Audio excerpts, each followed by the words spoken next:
Michael Carter, the owner of Carter's Diner, decided to go undercover, disguising himself as a regular customer to quietly observe how his restaurant operated when no one knew he was watching. Wearing a worn baseball cap pulled low over his face, faded jeans, and an old flannel shirt, he blended in perfectly with the lunchtime crowd. As he stepped through the familiar doors, the bell above him chimed, but none of the employees paid him any attention, just as he had hoped. Taking a seat at the far end of the counter, Michael carefully watched the flow of the diner. The place was bustling, waitresses rushing between tables, cooks shouting orders, and the register ringing steadily. Everything seemed normal on the surface, but something in the atmosphere felt off. It was then that his eyes landed on Henry, the elderly dishwasher. Unlike the others who moved with urgency, Henry worked methodically, his hands worn and tired but steady. Despite his slow movements, he never stopped working, never complained, even when a careless busboy splashed dirty dishwater onto his already soaked apron. As Michael continued to observe, he noticed something that both warmed his heart and unsettled him. Henry, despite his own hardships, secretly helped customers in need.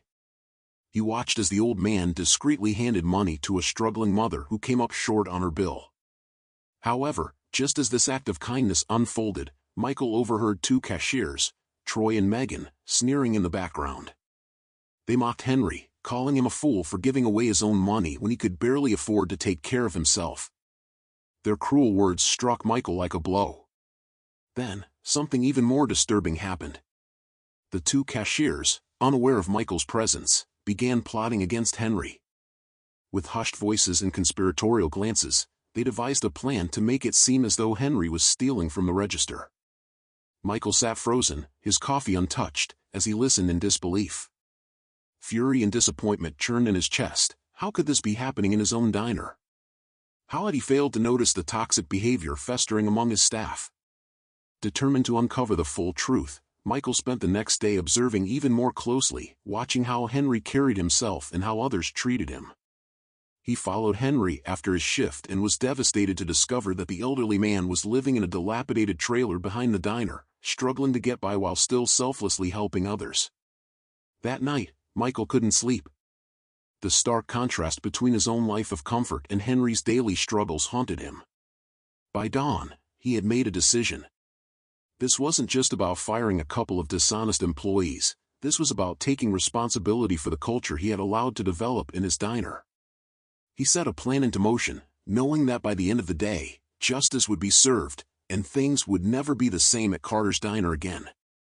Henry, the elderly dishwasher, was a man whose kindness shone through every action he took. His body bore the weight of time, his back slightly hunched from years of labor, his hands rough and calloused from endless scrubbing, but his spirit remained strong and compassionate. He moved through the kitchen with a quiet diligence, never drawing attention to himself, never complaining even when exhaustion gnawed at his bones. Though younger employees often overlooked him, treating him as just another fixture in the busy diner, Henry never harbored resentment. Instead, he found solace in his work, taking pride in the small but essential role he played in keeping the place running. Yet, it was not his work ethic that made him special, it was his boundless generosity. Despite earning little, Henry always found ways to help those in need. Whenever he saw a struggling customer hesitating over the menu, counting their coins with anxious eyes, he would discreetly slip a few dollars to the cashier, ensuring they could eat without worry. When a hungry child sat at a table with little more than a single meal to share, Henry would quietly place an extra piece of bread on their plate, making sure they left a little less hungry. If a coworker was overwhelmed, drowning in dishes at the end of a long shift, Henry would stay behind, silently lending a hand even if it meant going home late. His kindness was never loud, never boastful. He didn't seek gratitude or recognition, he simply acted because he believed it was the right thing to do. Even when some coworkers mocked him, saying he was foolish to give away what little he had, Henry never let their words wound him. He would only smile, his eyes filled with a quiet wisdom, as if he knew something they didn't, that true wealth was not counted in money, but in the kindness and warmth one could give to others. To the world, Henry was just an old dishwasher, insignificant and forgettable. But to those who had been touched by his kindness, he was proof that even the smallest gestures of generosity could make a difference. Jake and Brian had worked at the restaurant for years, but instead of feeling grateful for their stable jobs, resentment had taken root in their hearts. They watched the restaurant thrive under the owner's leadership, and instead of seeing it as an opportunity, they saw it as an injustice. Why should they toil endlessly while the owner enjoyed all the rewards? Fueled by greed and bitterness, they devised a secret plan, one that would slowly bleed the restaurant dry while ensuring their own pockets grew heavier. Jake was the mastermind. Sharp and cunning, he knew how to manipulate situations to his advantage.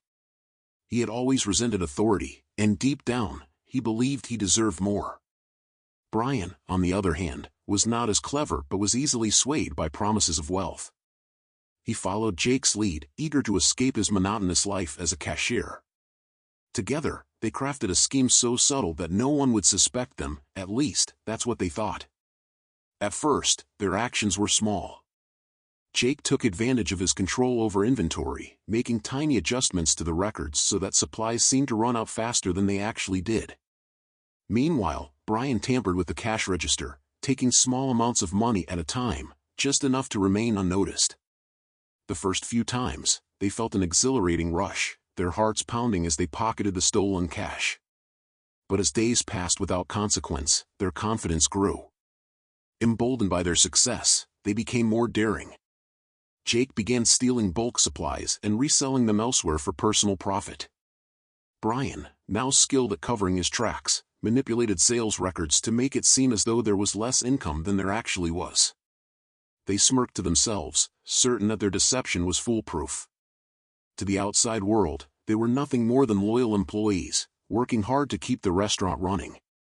But behind the scenes, they were parasites, draining the life out of the very business that sustained them. Yet, despite their careful planning, they overlooked one person, Henry, the old dishwasher. Henry was quiet, almost invisible to the others. To them, he was just a frail, aging man who spent his days scrubbing dishes, lost in his own world. But Henry had keen eyes and an observant mind. He saw how Jake frequently left with suspicious bags, how Brian lingered at the register for just a second too long before closing the till. He noticed how supplies disappeared too quickly and how the numbers never seemed to add up. Unlike Jake and Brian, Henry had no greed in his heart. He had spent years in the restaurant, not because he needed wealth, but because he cherished the warmth of the place. It was more than just a job, it was his home, and the people there were his family. He couldn't stand by and watch it be destroyed by selfishness. One evening, as the restaurant quieted down and the last customers left, Henry stayed behind, pretending to be busy with his usual chores. In reality, he was watching, waiting. He saw Jake slip a package of expensive ingredients into his bag and Brian subtly pocket some cash from the drawer. Their smug expressions told him they were convinced no one would ever uncover their scheme. But Henry knew the truth. And though he was just an old man with dishwater-worn hands, he would not let their corruption ruin everything he held dear. Jake and Brian thought they were untouchable. But they had underestimated the quiet strength of a man who, though often overlooked, had a heart far stronger than their greed. Michael had always prided himself on his keen sense of awareness. As the manager of the restaurant, he had learned to trust his instincts. Every plate that left the kitchen, every transaction at the cash register, every late-night inventory check, he paid attention to it all. That was why, when things started feeling off, he couldn't shake the unsettling feeling creeping into his mind.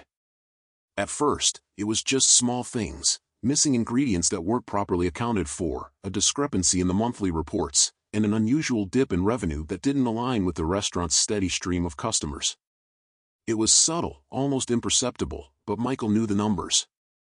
He knew how things were supposed to be. Yet, when he brought up his concerns casually to the staff, he was met with nothing but shrugs and indifferent responses. Still, he couldn't let it go.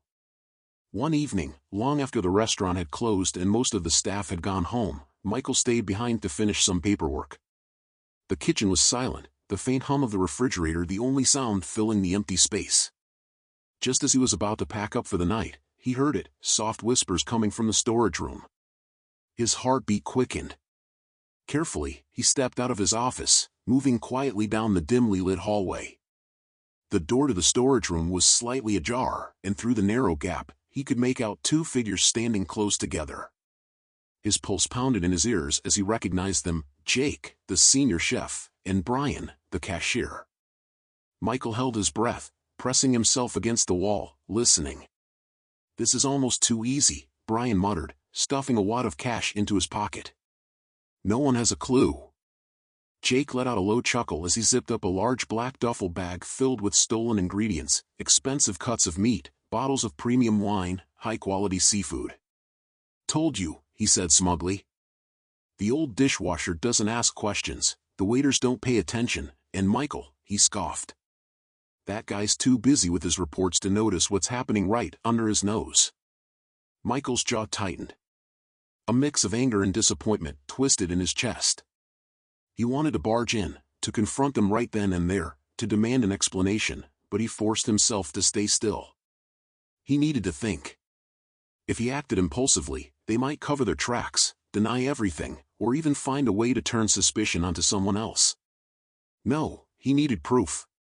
Clenching his fists, Michael slowly backed away from the door, his mind racing. He had dedicated himself to this place, poured his energy into making it successful, and treated the staff like family. And yet, here were two people he had trusted, betraying everything this restaurant stood for. But they had underestimated him. Michael took a deep breath, steadying himself. This wasn't just about stolen money or missing ingredients, it was about protecting the integrity of the place he loved. This wasn't over. Not yet. Michael had spent the past few nights carefully piecing together the truth.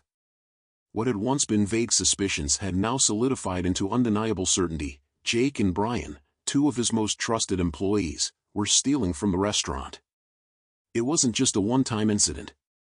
It had been happening for months, right under his nose. The realization burned inside him, a mix of anger and disappointment twisting in his chest. He knew he couldn't simply accuse them without evidence. They would deny everything, make excuses, maybe even try to turn the blame on someone else. No, he needed proof, undeniable, inescapable proof. So, he set his plan into motion. That evening, just before closing, Michael installed a small hidden camera in the storage room. He also marked a few expensive ingredients with invisible ink, something only he could detect under a UV light. If Jake and Brian took them, he would have all the proof he needed. He then adjusted the restaurant's inventory records, ensuring that any discrepancies would stand out clearly. As the last customers left and the restaurant emptied, Michael remained in his office, pretending to be immersed in paperwork. His hands, however, gripped his phone tightly, eyes locked on the live feed from the hidden camera. His heartbeat drummed in his ears as he waited. Minutes passed. Then an hour. Finally, just past midnight, the storage room door creaked open. Jake and Brian slipped inside, unaware that their every move was being recorded. They moved quickly, too quickly, like they had done this dozens of times before. Brian reached into the register, pulling out a wad of cash and stuffing it into his pocket. Meanwhile, Jake grabbed a duffel bag from beneath the shelf, filling it with stolen bottles of wine, premium cuts of steak, and other expensive supplies. Michael's jaw tightened as he watched. He had trusted these men. Had given them jobs, opportunities. And this was how they repaid him? Taking a deep breath, he steadied himself. There was no point in letting his emotions cloud his judgment now. He needed to act. Silently, he stepped out of his office, walking towards the storage room with measured, deliberate steps. His heart pounded, but his face remained unreadable. When he reached the door, he didn't hesitate. With one swift motion, he pushed it open, the door slamming against the wall. The sound echoed through the room like a gunshot. Jake and Brian froze mid-theft, their faces draining of color. Brian's hand was still halfway in the cash register, and Jake clutched a bottle of expensive wine like a child caught stealing candy. Going somewhere? Michael's voice was cold, controlled. He stepped forward, his piercing gaze locking onto them. Brian stammered first. Michael, this isn't what it looks like." Michael pulled out his phone, holding it up for them to see. The live feed from the hidden camera was still playing, displaying every incriminating moment. He let the silence hang, watching as realization and panic spread across their faces. "Oh, it's exactly what it looks like," Michael said, his voice sharp as steel. Jake swallowed hard, his bravado crumbling. We just needed some extra cash, man. It's not like the restaurant is losing much." "Not losing much?" Michael's voice rose slightly, his anger flaring. "You've been stealing from this place for months. Do you even understand how hard I worked to build this? How many hours I put in to make sure we could stay afloat? And you," he pointed at Jake, his eyes burning, "you were the one I promoted. I trusted you." Jake had no response. His mouth opened, then closed, his guilt now unmistakable. Michael took a deep breath, forcing himself to remain in control. He had them exactly where he wanted. "Here's what's going to happen," he said, his voice calmer but no less commanding. "You have two choices. I call the police and let them deal with you, or you return every single cent you've stolen, walk out of here, and never show your faces again." Brian glanced at Jake, panic flashing in his eyes. "Michael, please. We don't need to." Michael cut him off with a glare. "Make your choice." A tense silence stretched between them. Then, slowly, Brian reached into his pocket, pulling out the stolen cash and setting it on the counter. Jake, defeated, dropped the duffel bag, its contents clinking against the floor. "Good." Michael nodded. "Now get out." Jake and Brian hesitated for only a second before bolting out of the restaurant, their footsteps fading into the night. Michael exhaled, finally allowing himself to breathe. The anger, the betrayal, it still lingered. But as he looked around his restaurant, still standing, still his, he felt something else too. Relief. The place he had built with his own sweat and dedication was safe once more. The evening air carried a soft warmth as the golden glow of the setting sun bathed the restaurant in a peaceful light. It was a special night, one unlike any other. The entire staff had gathered, their eyes filled with anticipation, their hearts brimming with gratitude. At the center of it all stood Henry, the old dishwasher who had spent countless years working behind the scenes, never asking for recognition, never expecting praise. But tonight, that would change. Michael, the restaurant owner, took a deep breath, steadying himself before addressing the room. His voice, usually firm and commanding, held a rare tenderness as he spoke. "Ladies and gentlemen, tonight we honor someone truly special. A man who has been more than just an employee, he has been a pillar of this restaurant, a guiding force, and a silent guardian to us all." Henry shifted uncomfortably, his wrinkled hands clasped in front of him. He had never been one for attention. For years, he had found solace in the quiet hum of the kitchen, in the rhythmic clatter of dishes, in the satisfaction of a job well done. He had never sought the spotlight, never imagined himself standing before a room filled with people applauding him. Michael continued, his gaze locking onto Henry's. "Henry, I can't count the number of times you've stayed late just to help someone struggling with their shift. Or the mornings you've arrived before dawn to make sure everything was ready for the day. You've been the heart of this place, and we would not be here without you." A murmur of agreement rippled through the crowd. The younger staff, some of whom had once felt lost in the chaos of the restaurant business, nodded with deep appreciation. Henry had always been there, offering quiet encouragement, a reassuring smile, or a simple pat on the back when words weren't needed. Henry chuckled softly, shaking his head. "Oh, come on now," he mumbled, his voice rough with age but still carrying that familiar warmth. "I just did what needed to be done. No need to make a fuss over an old man like me." But Michael wasn't finished. He reached onto the table and picked up a neatly wrapped box, its ribbon tied with care. "Well, we disagree," he said with a smile. "This is for you." Henry hesitated before untying the ribbon with careful fingers. As the wrapping fell away, he found an elegant envelope inside. Confused, he opened it, his brow furrowing as he pulled out a check. His hands trembled as he read the amount, far more than he had ever imagined. More than enough for him to retire, to rest, to finally take care of himself the way he had spent his life taking care of others. His breath hitched. He blinked several times, as if trying to convince himself that this was real. But there was more. Nestled inside the envelope was a stack of handwritten notes, each from a staff member, filled with words of gratitude, stories of kindness, and heartfelt thanks. Henry swallowed hard, unable to speak. The weight of years of hard work, quiet sacrifices, and unnoticed efforts suddenly felt lighter, as if all of it had been seen, recognized, and deeply appreciated. Michael stepped closer, his voice soft but steady. "Henry, you have spent your life giving to others. It's time for us to give something back to you." The restaurant erupted in applause, but Henry barely heard it. His heart was too full, his chest tight with an overwhelming wave of emotion. Tears welled up in his eyes, and for once, he did not try to blink them away. At that moment, Henry realized something he had never allowed himself to believe before. He was not just a dishwasher. He was family. After the shocking betrayal and the downfall of the two scheming employees, Michael knew that Carter's Diner needed more than just damage control, it needed a complete transformation. The past few weeks had been an eye-opening experience for him. He had been too detached, too trusting of the wrong people, and too unaware of the daily struggles his staff faced. He had watched his father build this diner from the ground up, believing in honesty, hard work, and treating employees like family. Somewhere along the way, that vision had faded. Now, it was time to bring it back. Michael's first decision was to clean house. The dishonest employees were gone, but their absence left a void in the team. Rather than rushing to hire new people, he took a step back and looked at the staff that remained, the ones who had stayed loyal, worked hard, and endured the toxic environment created by their former colleagues. He saw potential in them, and instead of looking outward, he promoted from within.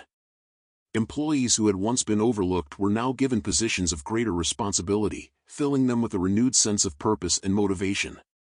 One of the biggest changes Michael made was ensuring that every employee was treated fairly and paid what they deserved. Seeing the way Henry, the elderly dishwasher, had been mistreated under the previous management had been a wake-up call. No one should feel unappreciated or expendable. Michael implemented wage increases, making sure his workers felt valued for the long hours they put in.